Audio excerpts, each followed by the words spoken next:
جس بندے کے ناک سے بال نظر آ رہے ہوں تو سمجھ جاؤ کہ ایسے بندے کی زندگی پریشانیوں اور مشکلات سے بھری پڑی ہے۔ ایسا شخص جو ہمیشہ غصے میں رہتا ہے اور دکھی رہتا ہے تو اس کی وجہ یہ ہے کہ اس نے ساری زندگی تکلیف میں گزاری ہے۔ جو مرد دانتوں میں تیلیاں زیادہ مارتی ہوں تو ایسا مرد عورتوں میں زیادہ دلچسپی رکھتا ہے۔ ایسا مرد جو دوستوں کے ساتھ بے معنی باتوں پر بھی ہنستا ہے تو اس کی وجہ گھریلو جھگڑے بھی ہو سکتے ہیں۔ خود غرض مرد کی نشانی یہ ہے کہ وہ اکثر مونچھوں کو ہاتھ لگاتا ہے۔ جو مرد اپنے جذبات کو چھپاتے ہیں وہ دوسرے مردوں کے مقابلے میں زیادہ پرواہ کرنے والے ہوتے ہیں۔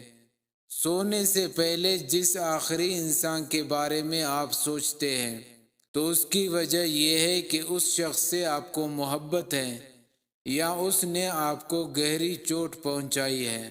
جس بندے کی داڑھی چھوٹی اور مونچھیں بڑی ہوں تو ایسا شخص دھوکے باز اور لالچی ہوتے ہیں۔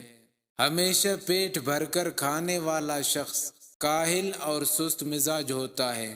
نفسیات کے مطابق بات کرتے وقت زیادہ ہاتھ ہلانے والے شخص کی باتوں میں وزن نہیں ہوتا۔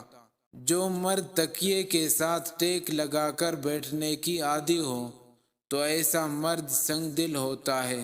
جو شخص عجیب طریقے سے کھانا کھاتا ہے تو اس کی وجہ یہ ہے کہ وہ کسی ٹینشن میں ہے۔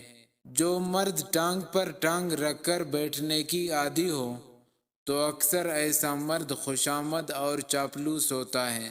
جس کسی کو آپ خواب میں دیکھتے ہیں تو 80% امکان ہے کہ اس نے آپ کو یاد کیا ہے۔ جو شخص زیادہ گوشت کھانے کے عادی ہو تو ایسا بندہ احساس کا مارا ہوتا ہے۔ جو مرد اپنا گریبان ہر وقت کھلا رکھتا ہے تو ایسے بندے زندگی میں اکثر ناکام اور مایوس طبیعت کے مالک ہوتے ہیں۔